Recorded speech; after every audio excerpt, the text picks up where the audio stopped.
Now, we just heard from Ms. Yellen in Wyoming, and earlier we got a read on the economy. GDP growing by just 1.1% on an annualized basis. The White House has responded, coming out with their response to the GDP report, and here's the quote: "As the administration stresses every quarter, GDP figures can be volatile and are subject to substantial revision. Therefore, it is important not to read too much into any single report." Well, I wouldn't do that, but I will say it's the weakest recovery since any recession since 1949.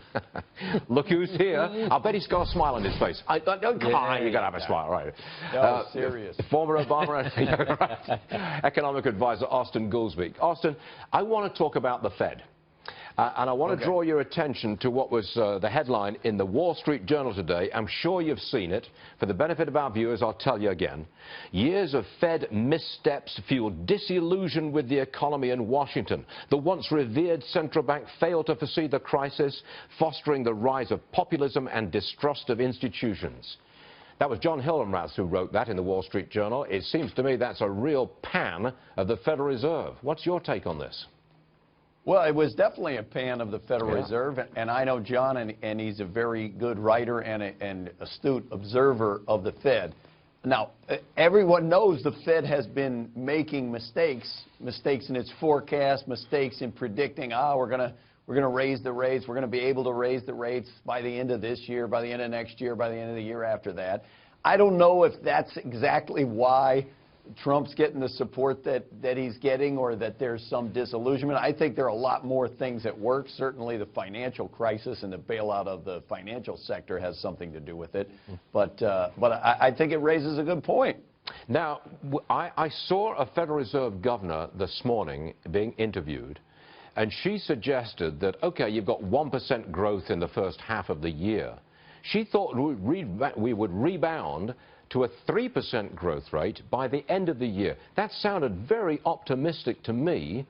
You wouldn't say that we're going to get to 3%. I agree with you, Stuart. I don't know what I ate for breakfast or what, but look, I absolutely agree with you. That's what the Fed has been saying for 6, 7 straight years. That we get modest growth numbers, and then they say, oh, we're about to blow the doors off it just next day. We're about to raise rates, and then they're never able to do that because the economy's not strong enough for them to do that. And I noticed, by the way, Austan, that the market is telling us there's a 1 in 3 chance of a September rate hike.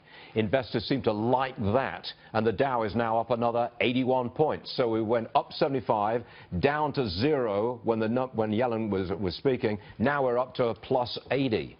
I guess the market thinks that we're not going to raise rates in September. Is that your reading too? Well, I think you better take a deep breath, Stuart, because if you're going to every 50-point move of the stock market, you're going to freak out. You know, it's going to be a long day. I'm looking for agreement, and I know that we're going to agree on this. You are a professor, tenured, I believe, at the University of Chicago. Is that correct, sir? Indeed it is. Then you will no doubt agree with the gentleman on our screen who said no more safe spaces, no more trigger warnings, no more cancellation of guest speakers who disagree with the student body. This is a blow for freedom of speech. This is a wonderful thing, and your university is leading the way. You should be proud and happy. Are you? Yeah, I am. Look, we've always had, why do you think I come on your show all the time, Stuart? We've always had a tradition at Chicago that you ought to be able to confront and have a reasonable argument with somebody who disagrees with what you say. And I think they didn't send out that letter in some aggressive way. They're just saying this is a place where the freedom of speech and freedom of thought is the paramount value. I think it's a wonderful thing. I really do.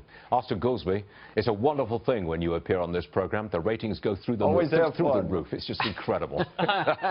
Thanks, Austan. We'll see you again soon. Good luck.